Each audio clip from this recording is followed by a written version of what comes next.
Clayton Mitchell. Thank you, Mr. Chair. I appreciate the time. And I'd like to rise on behalf of New Zealand First to speak in favour of this amendment, albeit only a very short piece of amendment that's taking place, but I think a very, very important one.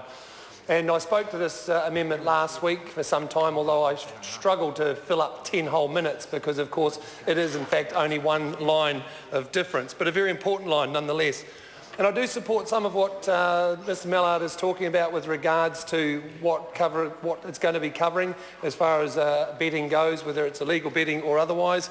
But in actual fact, I think this piece of legislation does make sense, and I can understand the reference to the speed in which it's coming forward because, of course, we have this very auspicious occasion starting up on Valentine's Day next year, which, of course, is the start of the Cricket World Cup. All lovers of cricket will be making love to the game and getting out there in plentiful supply and watching this great game.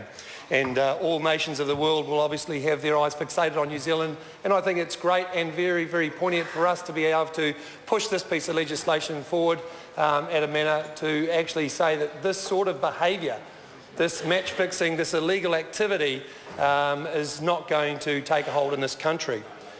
It was mentioned by a member in the last sitting that this is something that's only just started to creep in recent times, which in fact I don't believe that's the case at all. I think match fixing's been around for a long time.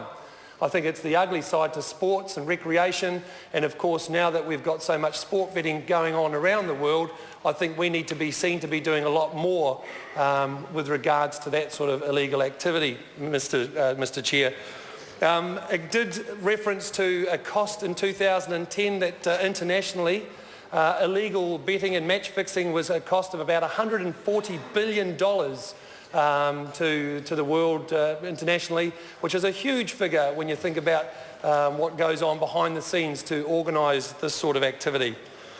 We can all remember very in recent times, of course, the gamekeeper poacher with Lou Vincent coming clean with what has been going on within our own cricket. And that was a great eye-opener for us all to think that we were somehow disenfranchised from the rest of the world when it comes to game fishing. Of course, we've seen it with the boxing with Don King's era and many other sports, and of course Lance Armstrong with his Tour de France. And it was a big shock to New Zealand and New Zealanders when we saw our very own heroed sports people being enthralled in that sort of illegal activity. In 1995, we remember the Rugby World Cup final, which of course you could say was match fixing by illegal activity in South Africa when we had the World Cup final, and our All Blacks were poisoned in the final and therefore lost by a slim margin.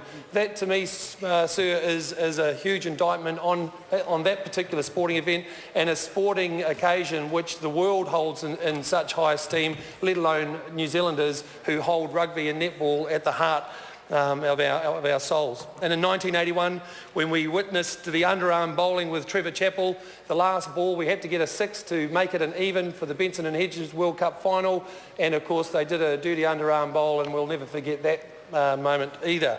And these are the sorts of things that I think should be encapsulated in this bill, because it's that sort of illegal activity that changes the outcome of a bet that people do like to put money on, which can of course be manipulated by one person within a team of many who may or may not be themselves gaining some punitive interests and some gains.